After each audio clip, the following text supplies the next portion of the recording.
YouTube, what's going on, baby? It's your boy RonReal, aka Double R, back in the building, back with another video, back with another damn banger. Today is not going to be a cigar review. This is a special request video from my good brother Lamar. He reached out to me, said, man, I've been smoking for quite some time. I still haven't figured out how to retrohale. Can you do a video? Of course, you know, I know there's hundreds of thousands of videos out there, but sometimes people like to hear your own interpretation of it or why you think it's important. So that's what I will do. So you guys hang tight, stay tuned. I'll tell you about the retrohale.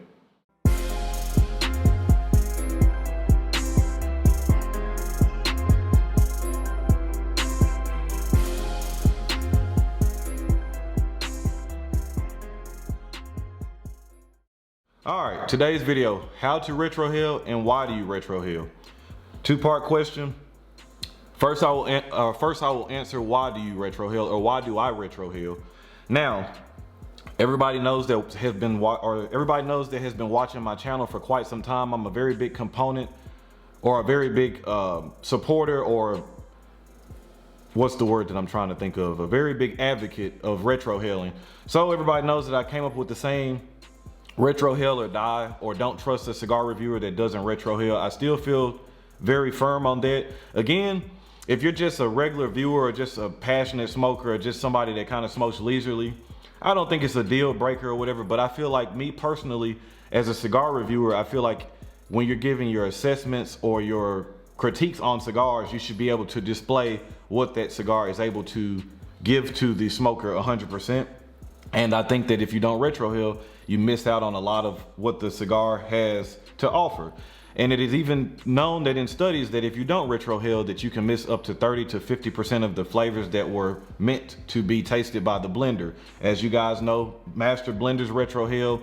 A lot of your favorite people, Steve Saka, Pete Johnson, the list could go on and on. These people are very big advocates of retrohaling, as I am as well. So why do you do it? Or how do you prove that it tastes, or that it affects the taste more than just doing regular draws?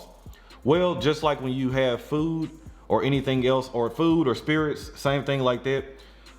When you get a whiskey in a whiskey glass or a scotch or a red wine, you'll notice people always nose it before they taste it. You get your system warmed up, you get it working before you actually taste the spirit or taste food. You can smell it often before you get the chance to taste it. Your olfactory senses or olfactory nerves work hand in hand or in correlation with your oral cavity. They all work together to gel to make a full, or to allow you to be able to experience fully what is intended by the chef, the master blender, the sommelier, all of the above. I couldn't retrohale for the first 2.5, 3 years that I smoked cigars, but I still was able to pick out very basic things: wood, sweetness, spiciness, bitterness, sourness, things like that. But it wasn't until I was able to learn how to retrohale is when I unlocked a lot of the doors that now that I'm able to kind of hone in on, okay, I'm getting sweetness, but what is that sweetness? Is it a milk chocolate? Is it a natural tobacco sweetness? Is it a dark chocolate? Is it, you know, whatever the notes may be. So that in itself has unlocked many, many doors for me. Now, how I learned how to retrohale is I was watching Stogie TV. This is one of the channels, like I said, along with Lee Mack, Puro Maduro, Charles Wallingford. These were a lot of channels that I watched when I began smoking cigars at first. So when I was watching Tobacco Kennedy, he made a very good point.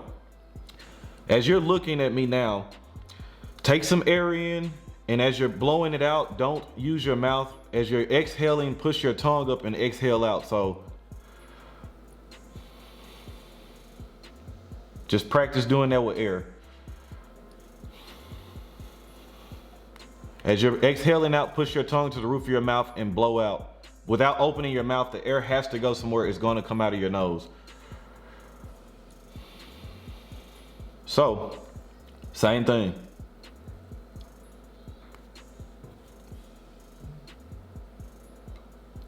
My mouth wasn't open at all. Now, what may be easier for people is, a lot of people recommend blowing some smoke out and then trying to retrohale. And I think as you get better, when you're able to really control it, that's when you'll be able to just take smoke in and retrohale on demand, or it just becomes a subconscious act or activity. So this is kind of how most people will start out doing, where I'm going to show you how to let smoke out at first and then do it.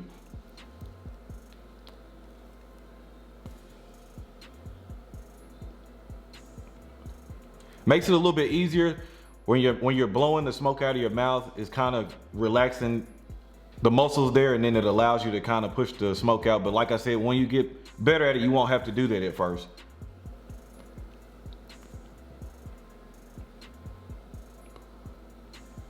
Can already just taste the intensity or the difference of retrohaling. So, like I said before too, a lot of times a cigar won't taste that great. You retrohale and you're, oh, there's some nice notes in the retrohale. It's enhancing the experience. Sometimes the cigar tastes okay, but it is better with the retrohale. Sometimes the retrohale doesn't do anything at all. Or I'll say, sometimes you'll get different flavor notes. You'll get more intense flavor notes is usually what'll happen. But I've heard some other reviewers too, and it's just kind of a shame to hear people say that, because I just think that that's a lot of bad information. Where I've heard some people say they don't think that retrohaling affects cigars or doesn't do anything. It's a completely false statement. I don't think it's a true statement at all. I think most credible people are going to tell you retrohaling definitely is a beneficial thing to learn or to try to pick up. So again, just practice taking air in. You'll be able to feel the air coming out of your nose. And do the same thing with the smoke.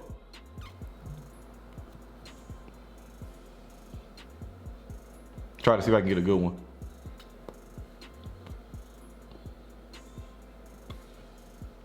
And then it's just repetition, repetition, repetition, repetition. So I've gotten a lot of comments where people say it looks so effortless when I do it. It's just because it's just been years and years and years of repetition, thousands and thousands and thousands of cigars.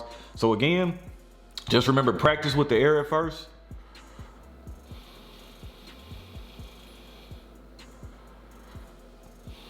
And don't think too hard, just breathe. It's just as simple as that. It's not hard, just do it. I think so. And I will also say, don't try with strong cigars, because of course, when you're retrohaling, you don't want, it's not inhaling the smoke like if you're smoking cigarettes. Retrohaling is holding the smoke in your mouth, pushing your tongue up and exhaling through your oral or your olfactory senses or your nasal cavity. It's not inhaling the smoke and then breathing out. That's a much easier thing to do, but you know with cigar smoking, you don't inhale the smoke. So it's just just try to be relaxed, and it's a very natural process. It's just very simple.